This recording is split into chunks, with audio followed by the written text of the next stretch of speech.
You were listening in to most of the testimony earlier today. You heard that statement here. What's the standout item here for you? Well, I loved your phrase, he said, he said. I think this is not sufficient. This is reality TV. This is not a serious investigation yet. What's happening behind closed doors in the Senate Intelligence Committee may make a difference. But what we have to understand is counterintelligence, not just whether the president feels vindicated, whether they're in fact, and that's what the Senate Intelligence Committee is investigating, whether in fact there was some evidence of collusion between the Trump campaign, not necessarily the president himself, and the Russians. And not one vote was changed may mean that not one voting machine was changed, but surely votes were changed by the selective leaking and the onslaught of information, all negative about Hillary Clinton. And oh, by the way, by James Comey's own announcements, which I thought were totally improper last year. First, that she wasn't going to be charged with a crime, but then a public lecture, which was way outside of his purview. And then much later in the campaign, the issue of the Anthony Weiner hard drive, which made no sense whatsoever. And to be fair to Donald Trump here, and this statement suggested that he said, look, I'd like to find out.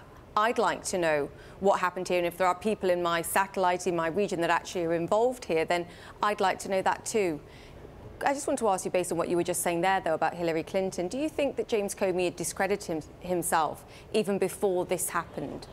Well, there are 3 Comey chapters. The first one I thought was sensational. He was in John Ashcroft's hotel or hospital room some years back, blocking some people from the Justice Department in the Bush White House from illegally extending a surveillance program when Ashcroft was incapacitated.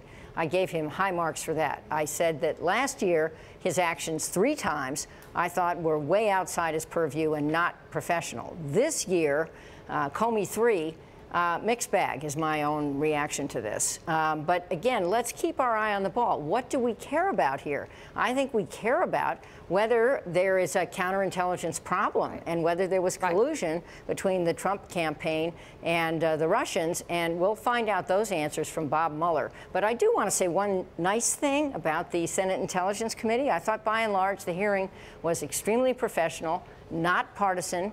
Most members, or basically all members, came prepared to ask questions, and he was quite candid. So in terms of a good performance by the U.S. Congress, my former employer, I would give this one solid marks, and it's in the tradition of serious investigation by Congress in Watergate and in Iran-Contra and in Teapot Dome and some of the other important investigations in the past. And of course it is he said, but I wonder to what extent, and if we don't get tapes on this, it remains a he said kind of narrative. I wonder to what extent Congress should or could even ask the president to testify. Is that something that can be done? Is there a precedent for that?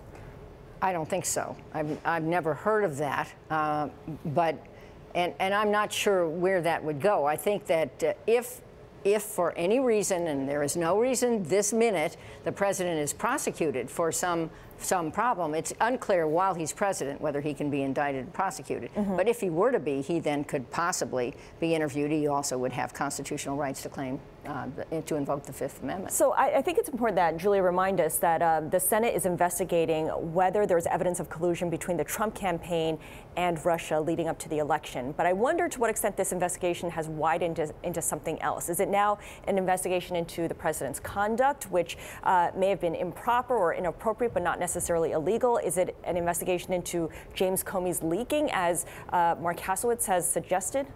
Well, I started by saying we live in this reality TV moment. It seems to me that the Senate Intelligence Committee, which should be investigating counterintelligence issues, that's its mandate, has broadened the inquiry to be, did President Trump do something wrong? Well, Democrats have pushed for that, too. Well, Congress is a political organism, and it goes where the interest is, and I'm sure voters are interested in this. But the best person to investigate this in more quiet and cerebral rooms is Bob Mueller. And we'll learn what we learn. I think at the moment we haven't learned that much. We're still in the he said moment.